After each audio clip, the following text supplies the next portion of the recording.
ഒരു വാക്കുമതി എനിക്കതു മതിയേ, ഒരു വാക്കുമതി എനിക്കതു മതിയേ, എനിക്കതു മതിയേ. നമസ്കാരം, എൻ്റെ പേര് സുജിത്ത്. മലപ്പുറം ജില്ലയിലാണ് എൻ്റെ സ്വദേശം. ഞാനീ പറയുന്നത് എൻ്റെ ജീവിത സാക്ഷ്യമല്ല, എൻ്റെ ജീവിതം തന്നെയാണ്. ഞാൻ എല്ലാ അർത്ഥത്തിലും ജയിൽ വിമോചിതർക്കുള്ള ഈ സ്നേഹാശ്രമത്തിൽ വരുവാൻ യോഗ്യനായിട്ടുള്ളൊരു വ്യക്തിയാണ്. ഇരുമ്പഴിക്കുള്ളിൽ എപ്പോൾ ജാമ്യം എന്നാലോചിച്ച് തല ഇരുമ്പഴി തല്ലി ഉറക്കമില്ലാത്ത രാത്രികൾ ഉറ്റവരും മുടിയവരും സുഹൃത്തുക്കളും ആരും ഇല്ലാതെ കഴിഞ്ഞിരുന്നൊരു കാലം. തുടർന്ന് ഞാൻ ചെയ്തു പോയ തെറ്റിനെക്കുറിച്ച് ഓർത്താൽ രക്ഷിക്കാൻ ആരും വരില്ല എന്നുള്ളത് സത്യമാണ്.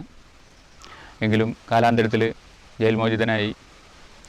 തുടർന്ന് നാട്ടിലെത്തിയപ്പോൾ നാട്ടിലും വീട്ടിലും ആശ്രയമില്ലാത്ത അവസ്ഥ. അതിനെ തുടർന്ന് നാടും വീടും ഉപേക്ഷിച്ച് ഇനി കുറച്ച് ദൂരം സ്ഥലത്ത് പണിക്ക് പോകാൻ നേരത്തെ ചെന്നൈയിലേക്ക് പോയി. അവിടെയും എൻ്റെ ജീവിതം പടുത്തുയർത്താൻ പറ്റാത്ത അവസ്ഥ വന്നപ്പോൾ ജയിലിൽ നിന്ന് കേട്ടറിവുള്ള ഈ സ്നേഹാശ്രമത്തിലേക്ക് ഞാൻ കടന്നു വരികയാണ്. അങ്ങനെ ഒരു സുപ്രഭാതത്തിൽ ഒരു പരിചയമില്ലാത്ത ഈ സ്നേഹാശ്രമത്തിൻ്റെ മുന്നിൽ ഞാൻ വന്ന് നിന്നപ്പോൾ അലക്സാണ്ടർ അച്ഛൻ അവിടെ ഇരിക്കുന്നുണ്ട്. അച്ഛൻ എൻ്റെ മുഖത്തേക്കൊന്ന് നോക്കി.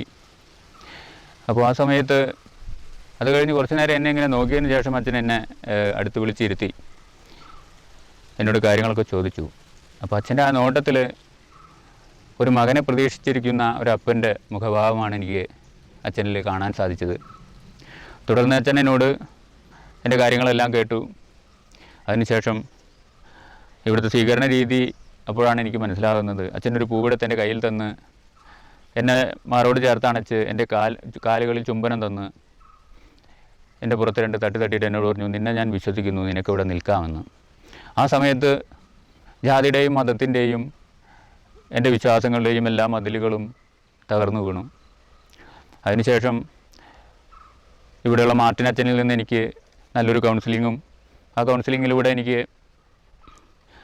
എൻ്റെ മനസ്സിലെ ഭാരം ഇറങ്ങിപ്പോകുന്നതായി അനുഭവപ്പെടുകയും തുടർന്ന് അമൽ ബ്രദറിൻ്റെ സഹായത്തോടു കൂടി ഇവിടെയുള്ള പ്രാർത്ഥനകൾ, എനിക്കൊരു മുൻപരിചയമില്ലാത്ത പ്രാർത്ഥനകൾ നല്ല രീതിയിൽ പഠിച്ചെടുക്കുവാനും അതിലൂടെ ഇവിടെയുള്ള പ്രാർത്ഥനകളെല്ലാം പങ്കെടുത്ത് എനിക്ക് ഒരു ആത്മീയമായ അനുഭൂതി അനുഭവിക്കാനും സാധിച്ചു. തുടർന്ന് അച്ഛന്മാരുടെ തീരുമാനപ്രകാരം എന്നെ ഡിവൈൻ ധ്യാന കേന്ദ്രത്തിൽ ധ്യാനിക്കാനായി വിടുകയും അവിടെ വെച്ച് നിരവധിയായ സംശയങ്ങൾ എനിക്ക് തീർന്നു കിട്ടുകയും ഒരു യഥാർത്ഥ വെളിച്ചം എനിക്ക് അനുഭവിക്കാൻ സാധിക്കുകയും ചെയ്തു. അതിനെ തുടർന്ന് ഞാൻ വളരെ സന്തോഷവാനാണ്. ഈ ഒരു വെളിച്ചം ഈ ക്രിസ്മസ് ദിനത്തിൽ ഈ ലോകത്തിന് മുഴുവനും ലഭിക്കുമാറാകട്ടെ എന്ന് പ്രാർത്ഥിച്ചുകൊണ്ട് ഞാനൊരു പാട്ടുകാരനല്ലെങ്കിലും ഞാനൊരു ചെറിയ പാട്ടോട് കൂടി നിർത്തുകയാണ്. ഒരു വാക്കുമതി എനിക്കതു മതിയേ, ഒരു വാക്കുമതി എനിക്കതു മതിയേ. എൻ്റെ പുരയ്ക്കകത്തു വരാൻ ഞാൻ പോരാത്തവനാണേ, എൻ്റെ കൂടൊന്നിരിപ്പാനും ഞാൻ പോരാത്തവനാണേ. എൻ്റെ പുരയ്ക്കകത്തു വരാൻ ഞാൻ പോരാത്തവനാണേ, എൻ്റെ കൂടൊന്നിരിപ്പാനും ഞാൻ പോരാത്തവനാണേ. ഒരു വാക്കുമതി എനിക്കതു മതിയേ, ഒരു വാക്കുമതി എനിക്കതു മതിയേ, ഒരു വാക്കുമതി എനിക്കതു മതിയേ, ഒരു വാക്കുമതി എനിക്കതു മതിയേ. അസാധ്യമൊന്നും നിന്നിൽ ഞാൻ കാണുന്നില്ലേ, അധികാരത്തിൽ നിന്നെ പോലാരുമില്ലേ. അസാധ്യമൊന്നും നിന്നിൽ ഞാൻ കാണുന്നില്ലേ, അധികാരത്തിൽ നിന്നെ പോലാരുമില്ലേ.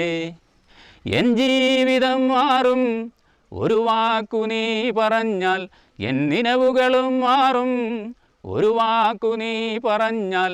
എൻ ജീവിതം മാറും ഒരു വാക്കു നീ പറഞ്ഞാൽ, എൻ നിലവുകളും മാറും ഒരു വാക്കു നീ പറഞ്ഞാൽ.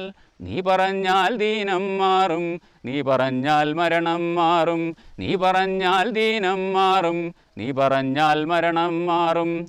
യേശുവേ നീ പറഞ്ഞാൽ മാറാത്തതെന്തുള്ളൂ? യേശുവേ നീ പറഞ്ഞാൽ മാറാത്തതെന്തുള്ളൂ? ഒരു വാക്കുമതി, എനിക്കതു മതിയേ. ഒരു വാക്കുമതി, എനിക്കതു മതിയേ, എനിക്കതു മതിയേ.